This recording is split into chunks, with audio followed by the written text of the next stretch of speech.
আজকে আমরা জানবো আয়কর রিটার্ন জমা দেওয়ার সময় কোন কোন ডকুমেন্টস আপনাকে সাথে জমা দিতে হবে। যেমন একজন ব্যক্তি যিনি চাকরি করেন, একজন চাকরিজীবীর জন্য তার অফিস কর্তৃক প্রদত্ত স্যালারি সার্টিফিকেট বা প্রত্যয়নপত্র, তার সাথে অফিস যে ট্যাক্স কেটে নিয়েছে উইথহোল্ডিং ট্যাক্স কর্তনকৃত সার্টিফিকেট এবং ট্রেজারি যদি অ্যাভেলেবল হয় তাহলে ট্রেজারি চালানো এর সাথে দিতে হবে।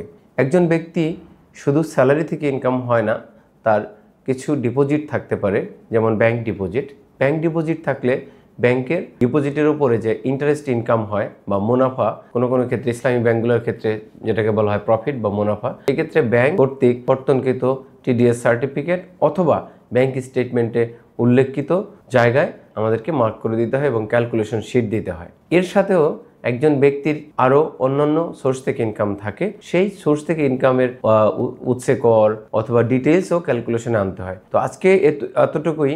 আমরা পরবর্তীতে আমাদের একজন ব্যক্তির স্যালারি ইনকামের বাইরে যে ইনকামগুলো থাকে প্রত্যেকটা হেড ধরে আমরা কথা বলবো। এখন যে বিষয়গুলো এর সাথেও আপনার নতুন যদি ট্যাক্স পেয়ার হন বা আপনার ই-10 সার্টিফিকেট নতুন হয়, সেই ক্ষেত্রে নতুন সার্টিফিকেটের সাথে আপনাকে ট্যাক্স সার্টিফিকেট, দ্যাট ইজ ই-10 সার্টিফিকেট আপনাকে দিতে হবে, আপনার এক কপি ছবি দিতে হবে, আর হলো আপনার এনআইডি কার্ড দিতে হবে নতুন ট্যাক্স পেয়ারের জন্য। বাট পুরনো ট্যাক্স পেয়ারের জন্য প্রতি 5 বছর অন্তর অন্তর ছবি চেঞ্জ করতে হয়, ছবি দিয়ে দিতে হয় এবং 10 সার্টিফিকেট দিতে হয় না। আর আপনি যদি ফ্রিল্যান্সিং করেন তাহলে আপনার আপওয়ার্ক, ফাইবার বা অন্যান্য যে অনলাইন মিডিয়া তাদের মাধ্যমে আপনার ইনকাম হয়, সেইখান থেকে আপনার সার্টিফিকেট বা ইনভয়েস অথবা আপনার কন্ট্যাক্ট ডকুমেন্টস, এবং এর বাইরে দিতে হবে আপনাকে একটা ইনকাম ট্যাক্স ক্যালকুলেশন, অর্থাৎ আপনি কত ইনকাম করেছেন সারা বছর ধরে ততটুকু পরিমাণ একটা ডিটেলস ক্যালকুলেশন আপনাকে দেখাতে হবে এবং সার্টিফিকেট নিতে হবে আপওয়ার্ক অথবা ফাইবার থেকে। আর যদি রেমিটেন্স থাকে অথবা আপনি ক্যাশ ইনসেন্টিভ সুবিধা পেয়ে থাকেন সরকারের কাছ থেকে, সেটাও আপনাকে ডিক্লারেশন আনতে হবে। তবে ব্যাংক স্টেটমেন্ট জমা দেওয়া বাধ্যতামূলক, ব্যাংক স্টেটমেন্ট অবশ্যই জমা দিতে হবে এবং ব্যাংক স্টেটমেন্ট ধরেই এনবিআর সাধারণত আপনার ইনকামটাকে অ্যাসেস করে থাকে। সেই ক্ষেত্রে আপনাকে অবশ্যই ব্যাংক সার্টিফিকেট দেওয়া গুরুত্বপূর্ণ মনে করি।